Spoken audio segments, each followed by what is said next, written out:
The Punch TV.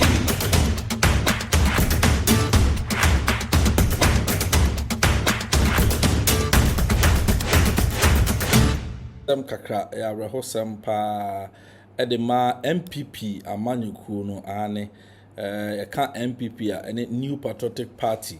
ya ene enam nsensem bi a esi na nsen bi ntina ebinum ka say new poison party. In fact nyoma bi ekokoso ewo NPP mu a eni eya yenyan ane samobe kaya the year 17 mu ho no baby 16 17 mu ho na eye omo ankasa omo MP baako ya ye friend JB Dankwa chese nipa bonifo bi ekoje ne nkwa efiri ni nsam ya ene ya behwehwe asem mu ahwehwe mu abepem ne ye nhye da ehu ni pomasi bre mo be kaya abranti ya ye chi nu ya ye friend sexy dondom obeka nsem bi se chire mu chire nkrofo a eboa no ana esuma no ma okukum aye MP ni na achi enkosi hwe enne ya mene mu kasei enroa eye MPP ni baako a meka ne se ono na oye MPP, the first flag bearer of the MPP, Professor Albert Adu Boahen. Professor Albert Adu Boahen. Moi nyini kakra no 1992 no mo a MPP amanyoko ni form ye no ubekaya na papai ena na oye MPP flag bearer anase Franka Tufu a ono edi tu Franka edema MPP amanyoko papai ne ba a ye friend Christopher Adu Boahen. Christopher Adu Boahen ono ena Ann Roberts enroa omo ekoje ne nkwa efiri ni nsam ya chese ne yadwene ho a ye nte ase na mempese meje asam no efiri manum mepese meko na meko akokan stories ni bi. In fact stories no were all over oko graphic online oko friends saying Peace FM online, my John online, everywhere binya bi ewo but me source yi de me kan e de free 3news.com and 3news.com. As a son of former MPP presidential candidate Professor Adu Boahen robbed and killed. Yenko story no mo na yenhwe se de asam no esisi fae. Mosi Christopher Adu Boahen, son of renowned historian and former presidential candidate of the New Patriotic Party, Professor Albert Adu Boahen, has been murdered by robbers at his home in East Legon, a suburb of Accra. Asasi Radio reported on 18th March that late Christopher Adu Boahen was attacked by the robbers who broke into his house, ransacked his home, and killed him in the process. According to the reports, a Facebook post by his 1995 year group at Kwame Nkrumah University of Science and Technology, where Christopher studied electrical engineering, announced that some wicked persons had taken his life. Sad to announce the untimely passing of our classmate Christopher, wicked persons entered his home, ransacked the place, and robbed him of his life. His home at East Legon has been barricaded by the police and declared a crime scene. May the soul of our brother find rest in the Lord. Bad news for a Monday morning, but let's keep our spirits up and look forward to a great week, said the post announcing the death of Christopher Adu Boahen. The late Christopher Adu Boahen was the son of the NPP's presidential candidate in 1992, Professor Albert Adu Boahen, in the first elections held in Ghana after the country's return to democracy under the Fourth Republic. Christopher Adu Boahen was a brother of Charles Adu Boahen, who served both as a deputy minister for finance and then as minister of state at the Ministry of Finance in the Akufo-Addo governance. Charles Adu Boahen resigned from government in November 2022. And the story no see ena a call ye 85. Me person me kind ye a year post na one of the posts that na a free let me say okay poster and also so a free my join online for also so a portal so me person ye hwa de bi kakra and my joint online. Almost also son of NPP steward, Professor Boahen, murdered in robbery as incident at East Legon. And also I say tragedy has befallen the family of the new Patriotic Party steward, Albert Boahen, as his son, Christopher Boahen, was tragically robbed and killed at his residence in East Legon, in Accra suburb. According to a report from AssassRadio.com, armed robbers forcefully entered his home, conducted an extensive The armed robbers forcefully entered his home, conducted an extensive search, and ended Christopher's life during the ordeal. The report referenced a Facebook post by the 1995 year group of the Kwame Nkrumah University of Science and Technology, where Christopher pursued electrical engineering. Sad to announce the untimely passing of our classmate Christopher, wicked persons entered his home, ransacked the place, and robbed him of his life. His home at East Legon has been barricaded by the police and declared a crime scene. May the soul of our brother find rest in the Lord. Bad news for a Monday morning. Punch TV. Up and looking forward to a great week. The post said Christopher Boahen came from a distinguished political lineage, with his father being the NPP's inaugural presidential candidate in the 1992 elections, marking Ghana's return to democracy during the Fourth Republic. Furthermore, he was the sibling of Charles Boahen, who served as both Deputy Minister for Finance and Minister of State at the Ministry of Finance in Akufo-Addo's administration. Enti story no say issue no nkansah no from different portals na omo esi report asam no esi fire arehosem pa arehosem na de kire madbien kakra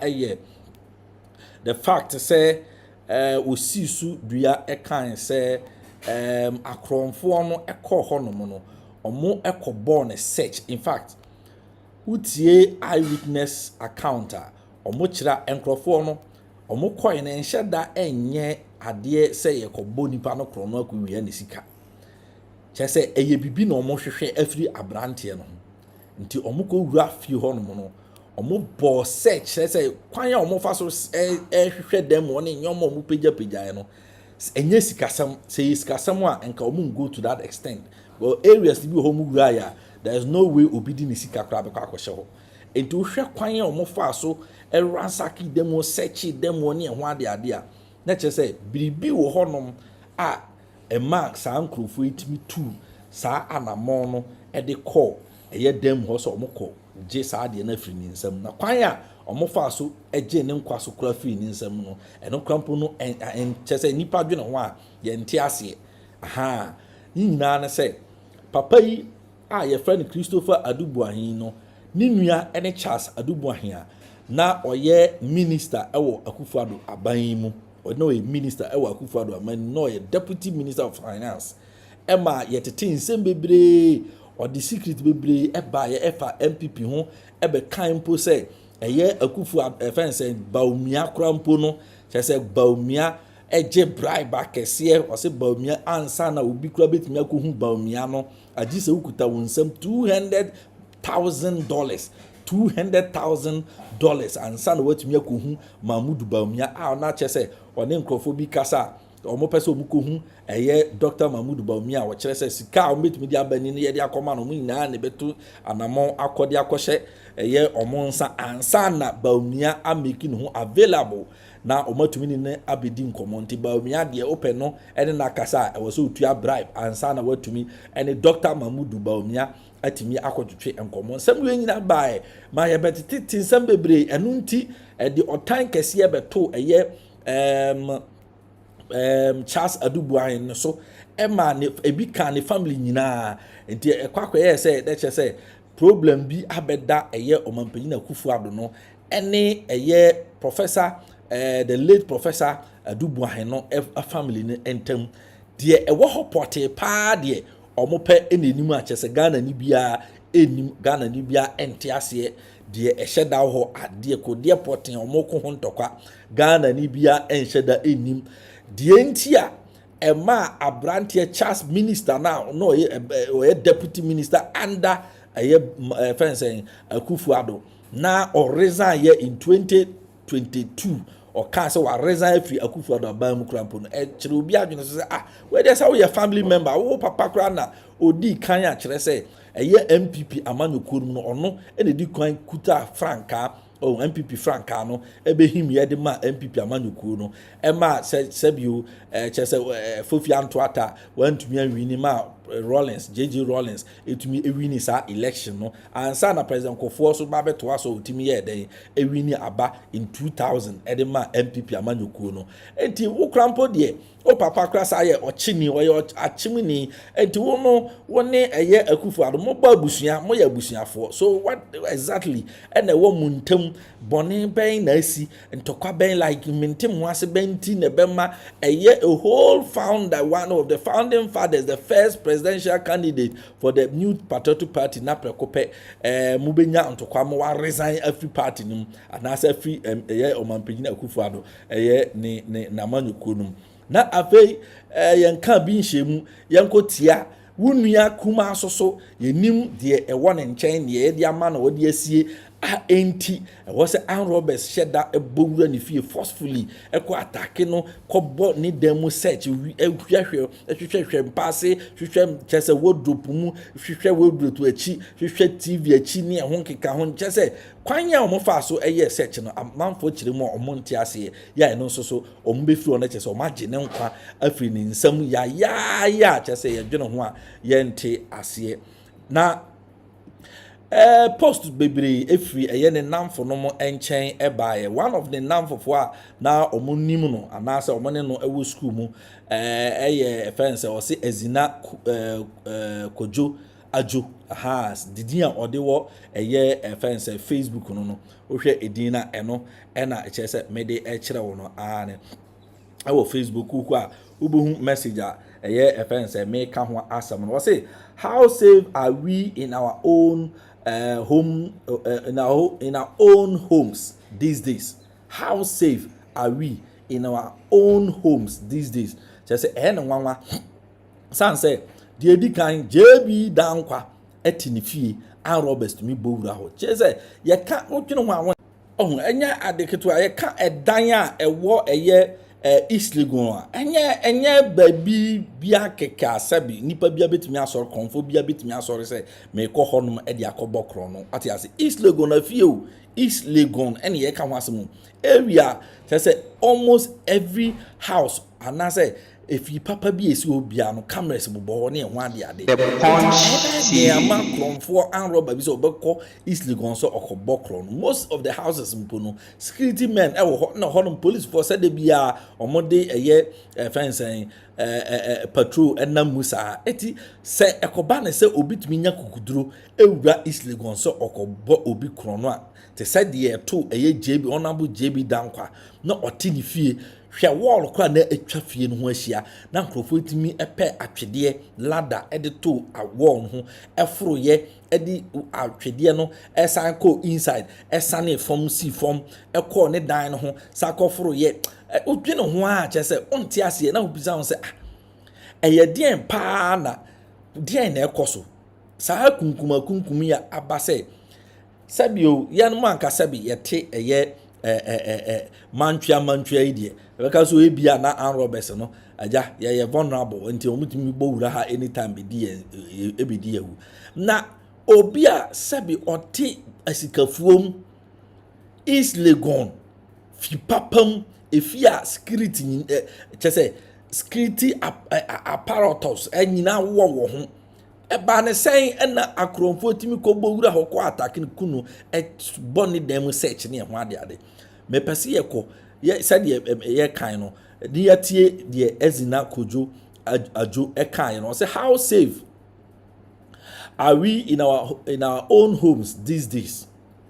I'm shocked and sad at news of the murder of Christopher Boahen, a son of Professor Boahen, allegedly by robbers in his own home. In nowhere a place like East Legon. It's very strange. We were mates in the then UST, Queen's Hall, and floor mates. Christopher is one person I fondly remember in my student days. He was affable, sociable, very meek and humble, with his soft-spoken, female-like voice.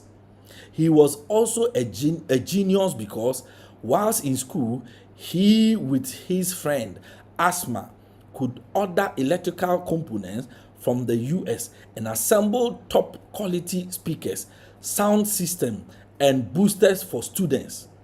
The ability of Christopher and Asma to build or assemble better sound systems than was obtained in any company anywhere in Ghana in those days was one area that won him my personal respect. We spent longer years on that floor between late 1994 and June 1996 because of the long industrial actions by UTAC, which caused the cancellation of the 1995 academic year. So we all completed in 1996. It's so sad to hear of the tragic end of Christopher in such brute manner. What was his crime,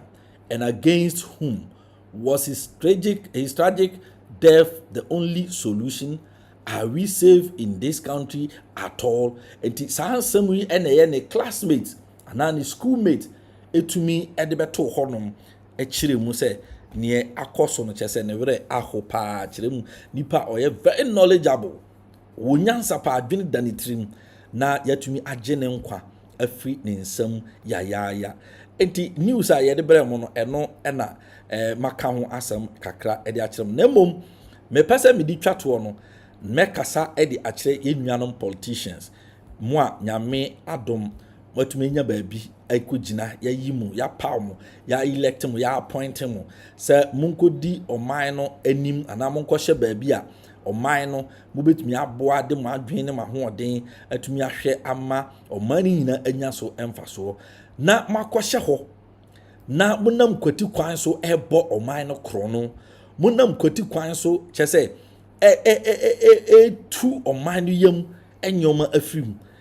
monhwɛ biribi. You guys should be very careful, very, very careful.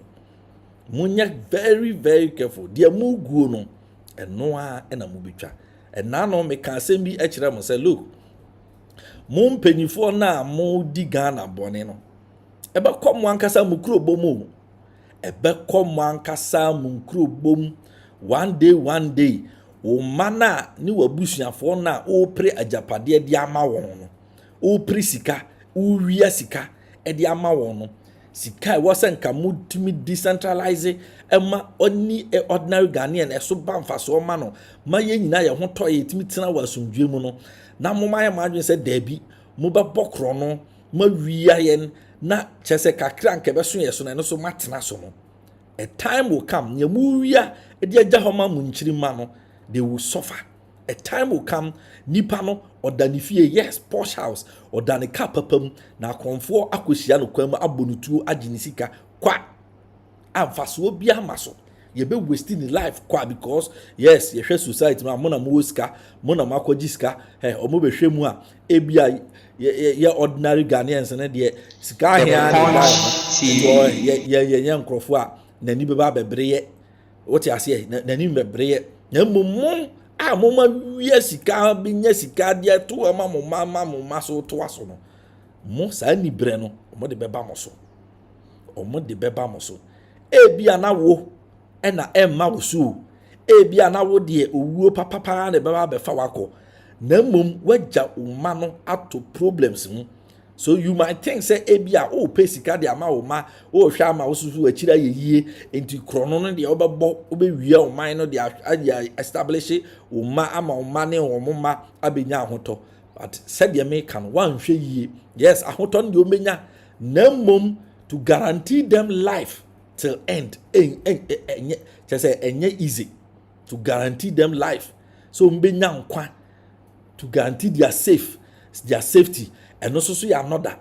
enti Monya very careful because the mugu no eno ana mu betwa bone a wudi oman ne nne no wo ma ebeba betua so ka wo ma wo nana no beba betua so ka o mewu atofwuo a chese nyansa bi anim ye beku o mato atwene kwa a enye ne mfom so onye bone bi wote ne ba bi dwene ho abrante kama na adwene mu do ni akokum no yakosai no all because ye fi se bia odi mu bibi kura no ye ko wia no ni akofa ho ni akum no ya ebe kama mawu ebe kama nana no mo ebe kama mabusiafo o sabe ye nyina hiti krom ha ya hu empanyifo ne asikafo ya kum omo aban mu empanyifo ya kum omo ya me ne ukasai enne obi ya poison no John Kuma ya poison no ama na wu ya at the age of 45 years young guy ya kum ya jine nkwa afri ni nsam according to ono ankasa eye ne PA ne person special assistant according to ono ankasa chese nkrofo oni omukodi ya poison ya jine nkwa afri ni nsam boni a mu ye no any de mu dua no eno ana mu betwa o. You guys should be careful na amanyo no so wo ye na uye firi wakumam na wo hwe make sure say Ghana ni bia benya bi ama ne nsa kono no wo hwe say wo betumi ayi oha ampinie ene oha ebre eda Ghana fo so wo be bre na ase a wo yesa nyina na wo bre bone ase o bre efensen emrante a na emabawa omodi omadwene beka kosi krono boso na china bi wo anase wo ma anase wo nuanom ma enko fesi sa hell no dachi bi eti politicians they say a word to a wise is enough kakra ya makai monfa nsu ya nyansa sabi enye enko na ebekọ so awuo monso so mo betumi awubi wo dan papa na wudamu no mu fie papa masisi dia jaho ama mama no yama owi akwa baba Mansa Media College. Mansa Media College a school power ya che TV so any radio so dwumadie ya so ye e Kumase atonsu baby a uwo bia opese ba Mansa Media College na be hu dwumadie yedi ni hono a yentie dwumadie yedi no Mansa Media College se usua bribi wo media mu ana opese ohunu bibi biara efa media ho ensu eche kra Mansa Media College ho ma ye wa achechefo a wa kwadiri yie wa ditwemu na in studio ni ye newsroom de editwam wonsam twemu no ye kire bibi ti se kasebo akenkan ni sinitwa ni bebura ekeka ho wa multimedia mu nso ye kire bibi ti se sini mfoni asiesie mfoni nitwa ni bebura ekeka ho ye betumi nso aboa ama wo de na otwepe asunya bribi wo nkitahudie adwuma ahodo nyinaamu esanse ye wo yankasa foni nti abri biara ye ma ya adesuafo kwan ma okọ yode ya tire won adesua dan mu no ahwefo hu ekame ese obi biara wo le bosomtwe ase enim agbakosema efa nsuo hu menya abofra kitua bi wa ha ono so se onim agbakosema efa le bosomtwe hu abusuafo ye mama kwaba eba Ghana Pages TV so emra so se the trending issues ne ekoso ewo abe for time fidie ni so ebe somo midi na naje wa akode Mansa Media College ya ma de we hia bia wo nkotahudie mu